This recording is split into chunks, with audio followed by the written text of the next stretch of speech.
Vou começar com uma pergunta. A gente está falando em criatividade aqui, eu não vou ser muito criativo, não vou ser muito original, né? Então a pergunta, na verdade, é do professor Steve Pinker, num TED Talk que a gente teve esse ano, aconselho vocês a assistirem, que ele perguntou, o mundo está melhor? Essa é a pergunta, né? E ele comprovou com os gráficos maravilhosos que o mundo sim está melhor na maioria dos indicadores que a gente buscar. Questões econômicas, questões ambientais, questões sociais. Tá? E eu trago essa pergunta, inovando um pouquinho, perguntando se o Brasil está melhor. O Brasil está melhor?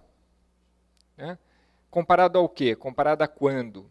Se a gente for pegar algumas décadas, a gente vê que sim, o Brasil está melhor na maior parte dos indicadores que a gente olhar. Tá? Então, trago aqui alguns números com relação a, por exemplo, mortalidade infantil. Mortalidade infantil, na década de 80, de 1980, estava próxima a 90, tá? Mortalidade infantil até 1 ano em 1.000 nascidos. Né? E hoje, esse número está em aproximadamente 14. Então, é maravilhoso. É maravilhoso. Quando a gente vai para a questão, por exemplo, de desmatamento, o desmatamento desde 2004 ele veio caindo, o que é um dado também muito positivo, muito interessante para a gente. Quando a gente olha a questão de mulheres no mercado de trabalho, esse é um outro dado super interessante, vem melhorando cada dia mais, ou a participação de negros e negras no mercado de trabalho, vem melhorando cada dia mais. Mas tá bom? Tá bom? Essa é a pergunta. Eu acho que não. Né? Porque enquanto a gente tiver uma criança morrendo, quando tiver uma árvore sendo desmatada de maneira irregular, quando a gente não tiver uma sociedade justa e igual, a gente tem que perseguir para alcançar. Né? Esses números que eu falei para vocês, eles têm alguns recortes. Né? Então, o desmatamento ele vem aumentando nesses últimos anos. A mortalidade infantil que eu disse, ela aumentou no último ano. Então a gente vem sim melhorando muito e está muito melhor do que há décadas atrás. Mas, como disse, a gente está piorando nesses últimos anos. Além disso, tem algumas questões bastante fundamentais e muito importantes, como acabamos de ver na palestra da Naomi Klein, que é mudança do clima, crises imigratórias. Então, esses pontos são muito importantes e estão mudando o mundo. Assim como o Brasil. Nos foi dito ainda há pouco como a mudança do clima já é percebida no Brasil e quanto ela já vem afetando nossas cidades, quanto já vem afetando nossos municípios, quanto vem nos afetando no dia a dia. Isso já é uma realidade. Então, por isso, eu queria lembrar que a gente nunca pode se apegar a algumas coisas. Com relação a dado histórico, é importante ver que estamos melhorando, temos que comemorar, mas temos que olhar como estamos hoje. Além disso, a questão de médias. Médias, elas nos trazem uma falsa sensação, seja de segurança, uma falta percepção da realidade. Tá? Então, como eu comentei, a questão de mortalidade infantil, a média no Brasil hoje é de 14, tá? Mas se a gente for olhar para estados como o Norte e Nordeste, esse número é muito maior. Se olharmos a questão de acesso à água, 25 milhões de pessoas no Brasil, só no Brasil, não têm acesso à água de qualidade. Metade da nossa população, esse número eu acho bem bizarro, né? Não tem acesso a saneamento básico. Então, recupera essa informação. A gente não pode se perder em médias e a gente tem que localizar as agendas. Localizar significa ir para onde ela é de fato necessária. Por isso, as Nações Unidas, em 2015, adotaram o que vocês estão vendo aqui, os ODS. O que vem a ser os ODS? Objetivo de Desenvolvimento Sustentável. Quando a gente fala em ODS, a gente tem que olhar, na verdade, da Agenda 2030. A Agenda 2030 é a Agenda de Desenvolvimento Sustentável. E sempre corrijam quando vocês escutarem, é a Agenda de Desenvolvimento Sustentável da ONU. Não é da ONU, tá? Não é da ONU, é de todos nós. Ela foi feita e ela foi adotada no âmbito, na instância das Nações Unidas, né? Mas, na verdade, com uma consulta bastante ampla, envolvendo sociedade civil, envolvendo o setor privado, envolvendo governos locais subnacionais, então cidades, estados, e, claro, envolvendo países. Então, no dia 25 de setembro, ela foi ali adotada. Tá?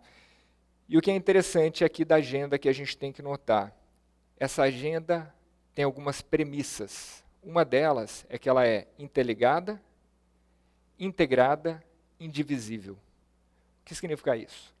Contar uma história que não é muito boa, mas eu acho que vale a pena a gente contar para a gente entender esses 3 Is da agenda, né?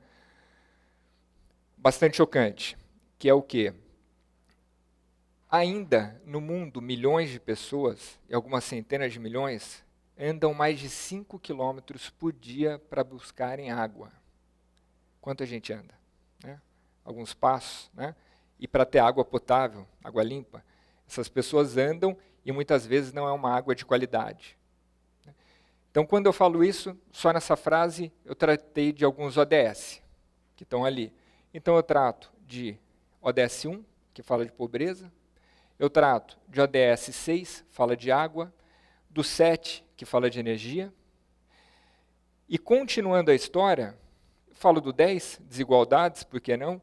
E continuando a história, o que a gente tem? Quantos vocês acham dessas pessoas que vão buscar água ou energia, madeira, quantos vocês acham que são mulheres?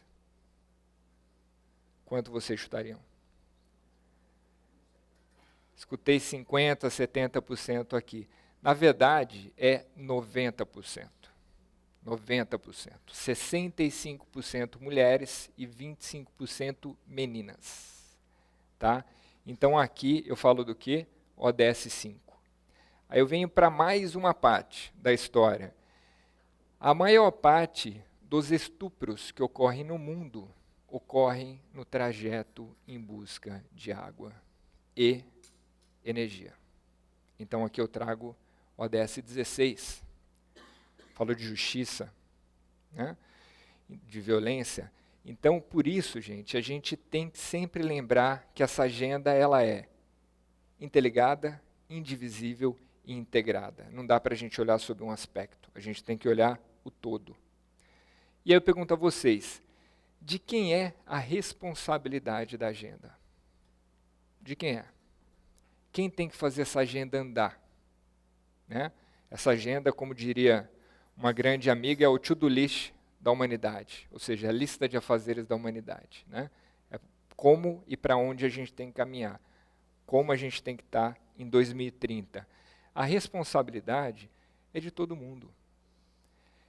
É dos governos, sim, governo supranacional, governo nacional, que são os países, estados, municípios, é das empresas, é da sociedade civil organizada, é do indivíduo, é do indivíduo.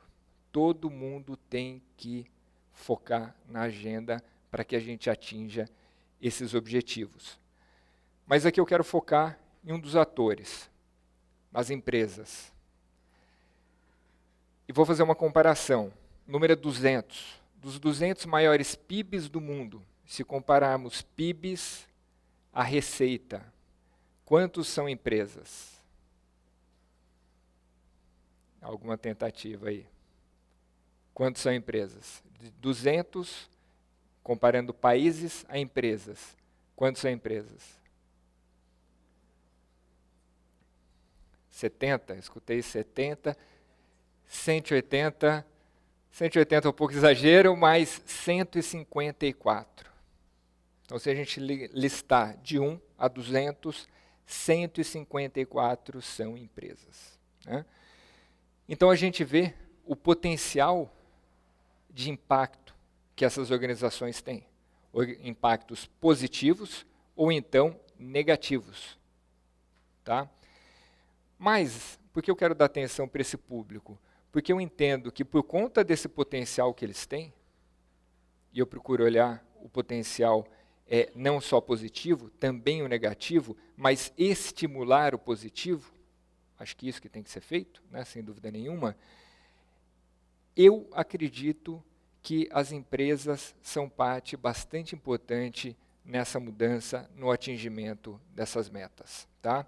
Elas vêm se organizando. A gente acabou de assistir aqui a Naomi Klein falando de algumas iniciativas. Quando ela fala em, por exemplo, contratação de metas para ter só energia renovável, está falando em empresas. Né?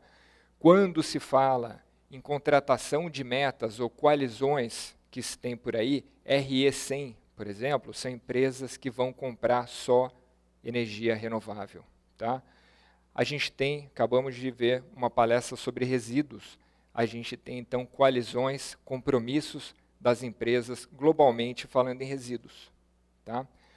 Outro motivo do porquê eu acredito nas empresas como sendo o motor dessa mudança.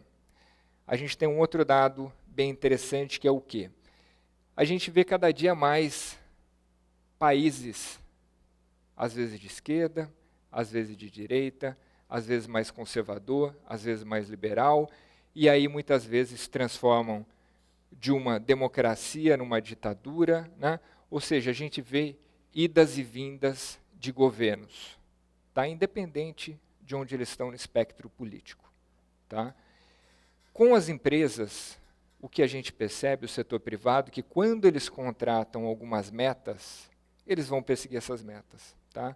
Outra diferença que eu vejo é a questão do longo prazo.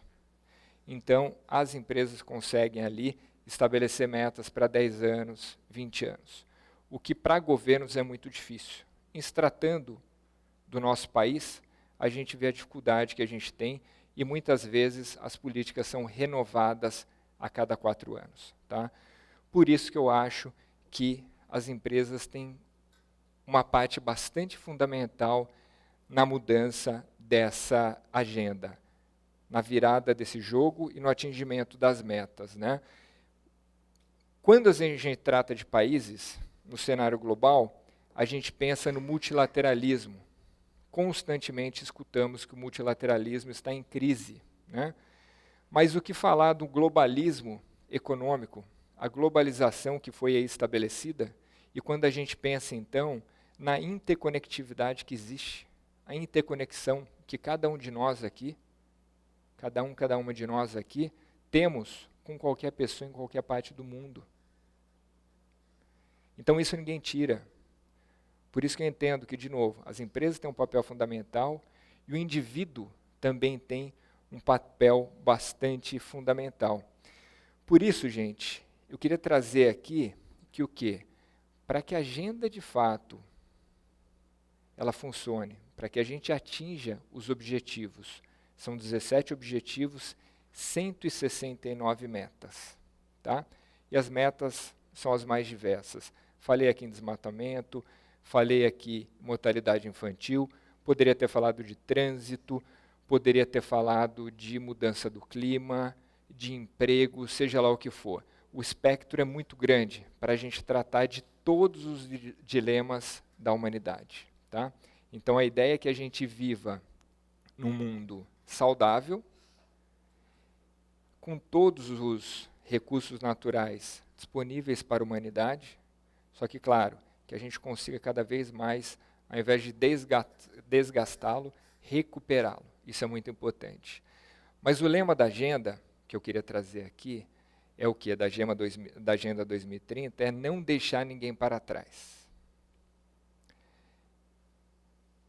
E, meus caros, minhas caras, para não deixar ninguém para trás, a gente vai precisar do trabalho, não só de governo, não só de empresas, não só da sociedade civil organizada, mas a gente precisa do trabalho de cada um de nós que está aqui dentro e está ao redor do mundo. Obrigado.